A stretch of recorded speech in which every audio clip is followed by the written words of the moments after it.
Estábamos entonces que el experimento de Avery y MacLeod y McCarthy determinó fehacientemente que la naturaleza química del principio transformante era el ADN.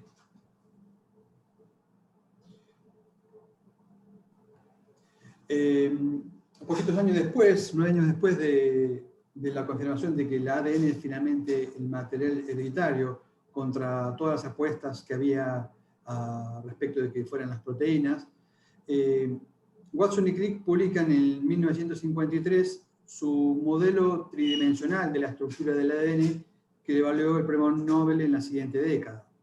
Para proponer esta estructura tridimensional del ADN, se basaron en el conocimiento preexistente que había acerca de la naturaleza química y de algunas propiedades físicas del ordenamiento en 3 dimensiones del ADN. Se sabía desde hacía mucho ya entonces que el ADN estaba formado por 3 tipos de moléculas combinadas en un nucleótido: ácido fosfórico, bases nitrogenadas de 2 tipos, úricas y pirimídicas, y una pentosa, un azúcar llamada desoxirribosa. También se sabía que las bases púricas no existían en cantidades aleatorias, sino que eran constantes. La cantidad de diferentes tipos de bases púricas o pirimídicas eran constantes dentro de diferentes tipos celulares en un mismo individuo o dentro de diferentes individuos de la misma especie, pero que esas proporciones variaban entre diferentes especies. Una serie de análisis de alta resolución de la cantidad de diferentes tipos de bases púricas y pirimídicas en diferentes especies llevó al equipo del investigador Chargaff a establecer lo que llaman una serie de reglas que llaman reglas de Chargaff. Al analizar la composición química de diferentes especies, ellos notaron que, por ejemplo, en Escherichia coli, aproximadamente 1/4 de cada una de las bases estaba presente en el ADN de esta bacteria. Pero en otras especies, como en el erizo del mar, existía el doble de bases de adenina y timina que las de guanina y citosina. En resumen, de toda la evidencia disponible, quedó establecido de que la cantidad de bases púricas es igual a la cantidad de bases pirimídicas. Pero además, que la cantidad de una base púrica como adenina o guanina es igual a la cantidad de una base pirimídica como timina o citosina, respectivamente.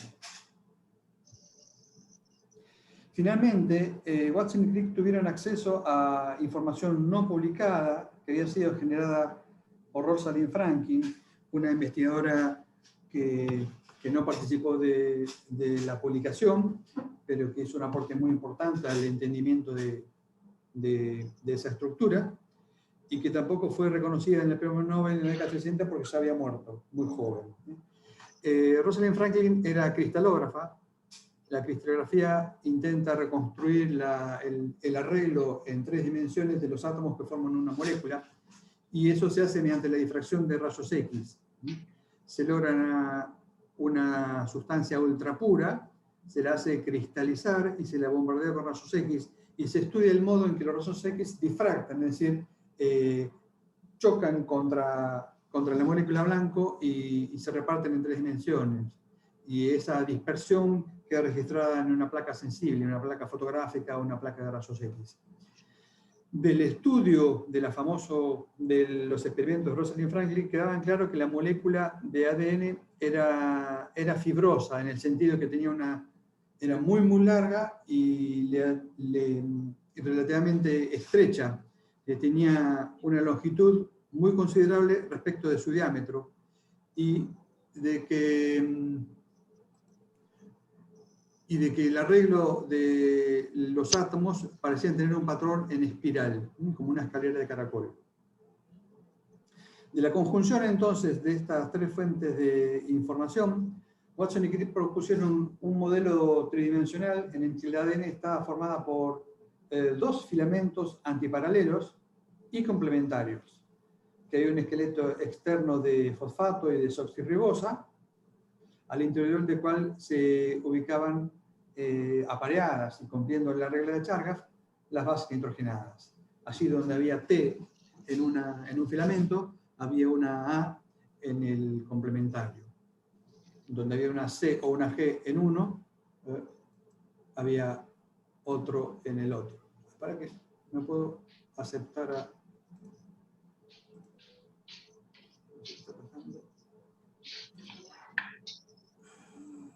Perdón.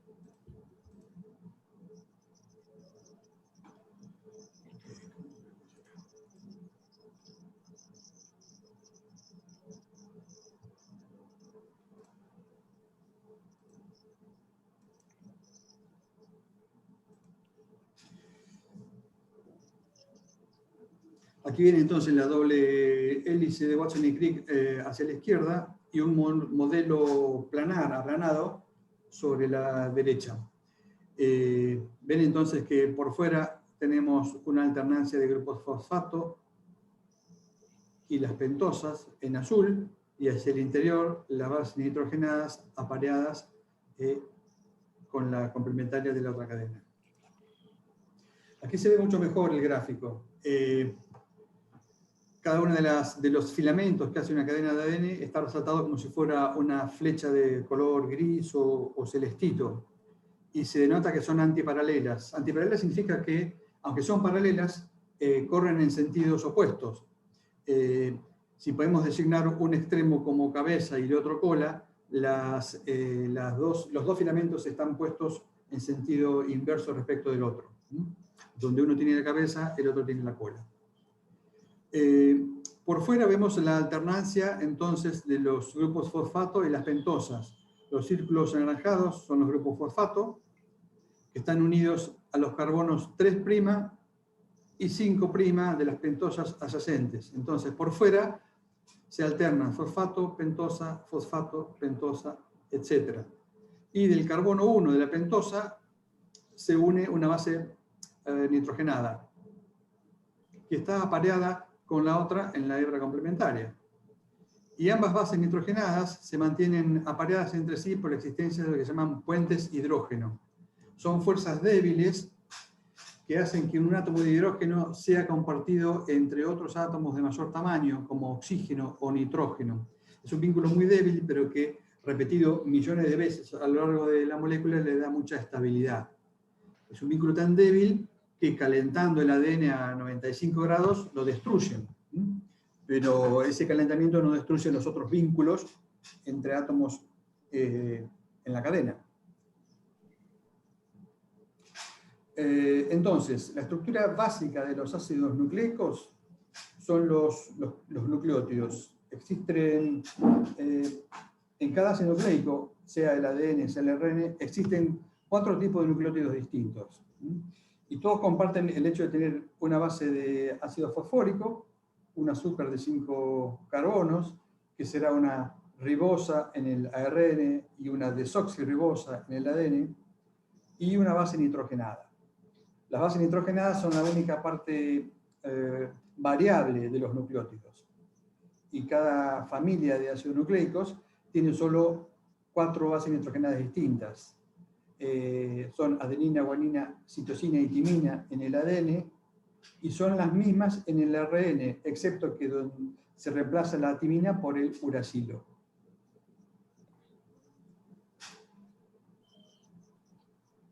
Aquí vemos la base de una nomenclatura que va a ser importante para entender lo que sigue.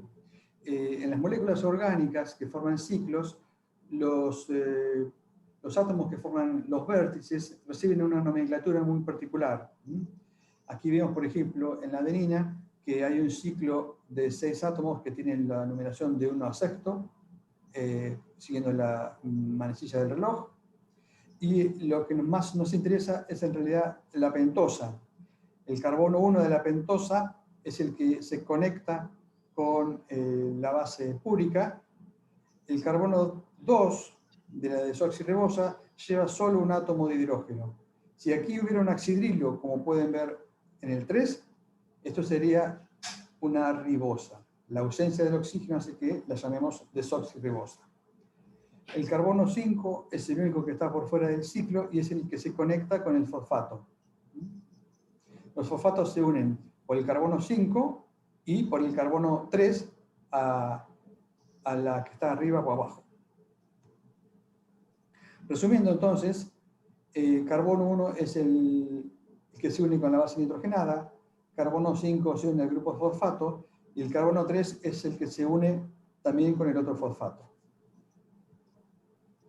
Cuando decimos que las cadenas de ADN tienen polaridad, decimos que hay un extremo fosfato libre o llamado 5' por el carbono al que está unido el fosfato, y un extremo 3' o oxidrilo libre.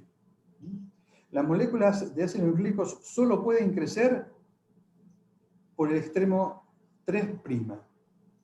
Cuando una molécula de ADN crece, aumenta por añadido de nucleótidos, siempre crece por el extremo 3'. El extremo 5 es inerte, no puede crecer. Y fueron los mismos Watson y Crick los que propusieron en el artículo original que el apareamiento específico de bases que ellos proponen como la estructura básica del ADN abre también la ventanita a entender cómo podría ocurrir la replicación o duplicación del ADN que ocurre inmediatamente antes de cualquier división celular. Si se separan los dos filamentos de una cadena de ADN que aquí vemos dibujada en azul, quedan expuestas las bases nitrogenadas que pueden actuar de molde para la síntesis de una cadena hija. Este modelo hipotético y propuesto en base a lo que ellos suponían que era la estructura de ADN se vio ampliamente verificado experimentalmente a posteriori. Toda molécula de ADN está formada por una hebra ancestral, la que vemos en azul, y una hebra complementaria más moderna, sintetizada usando la antigua como complemento. Esto se llama modelo semiconservativo de la síntesis del ADN. Toda molécula de ADN entonces es híbrida en el sentido que es portadora de una molécula vieja, presente ya en la cadena madre, y una molécula sintetizada de nuevo. ¿Cómo ocurre la replicación del ADN? Como dijimos recién, el ADN tiene un modelo de replicación semiconservativa, una cadena ya existe y la otra es sintetizada de nuevo. La síntesis del material nuevo comienza en regiones especiales que se llaman orígenes de replicación.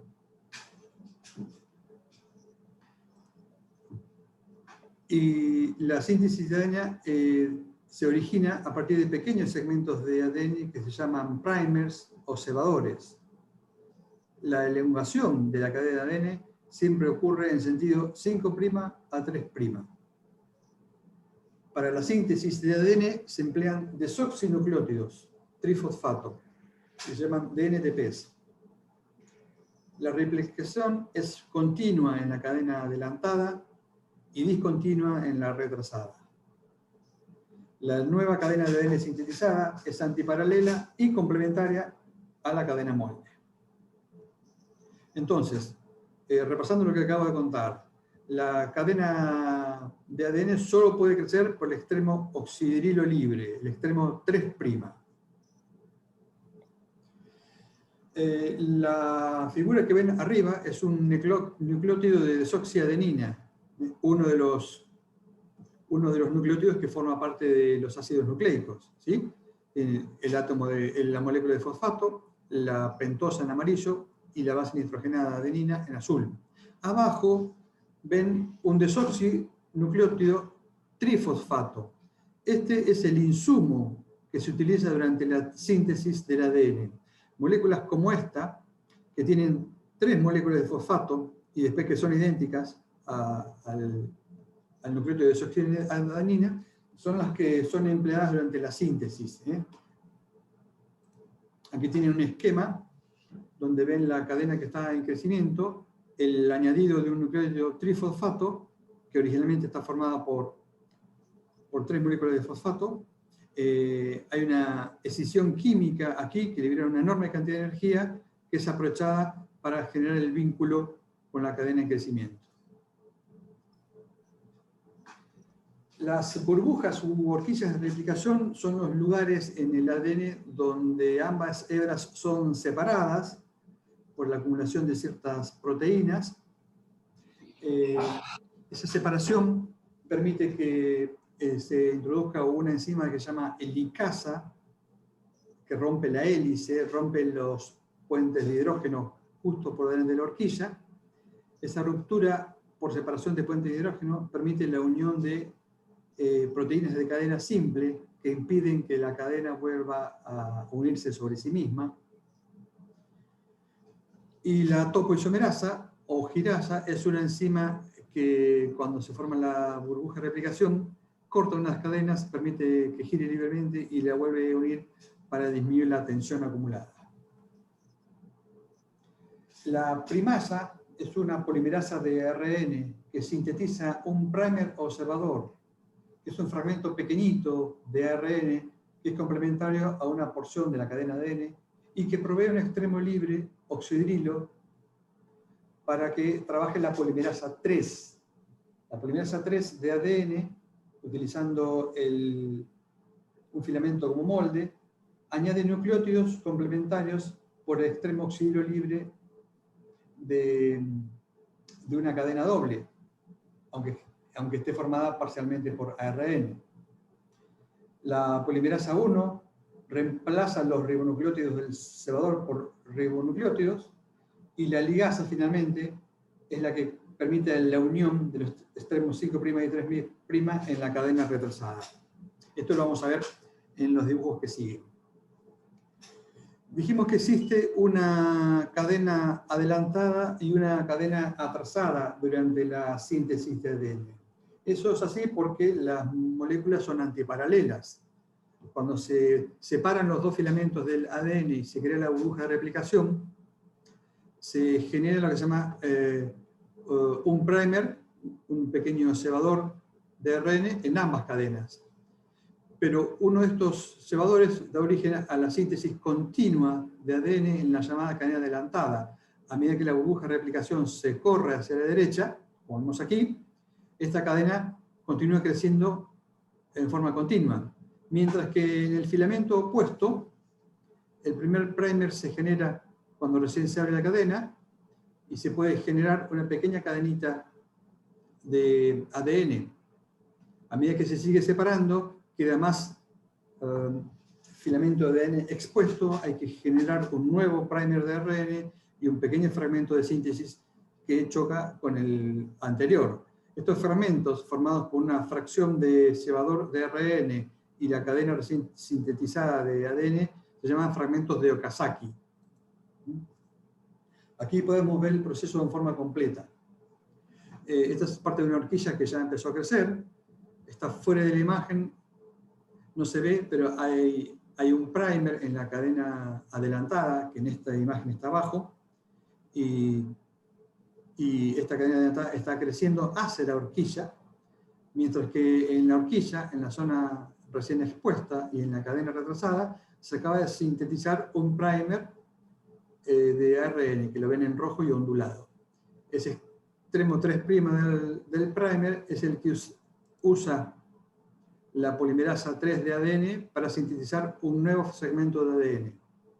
El fragmentito, entonces, de primer y la cadena de ADN recién sintetizada se llama fragmento de Okazaki. El primer es removido y el hueco rellenado por nucleótidos, desoxinucleótidos, por la polimerasa 1 de ADN. Y finalmente, el hueco entre dos fragmentos juxtapuestos de Okazaki es ligado por la enzima que se llama ligasa. Bueno, esto es todo lo que vemos hoy en la clase, chicos. No puedo ver.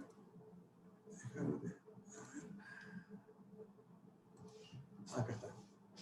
Esto es todo de la clase teórica de hoy. Va a quedar colgada luego para que tengan acceso a ello.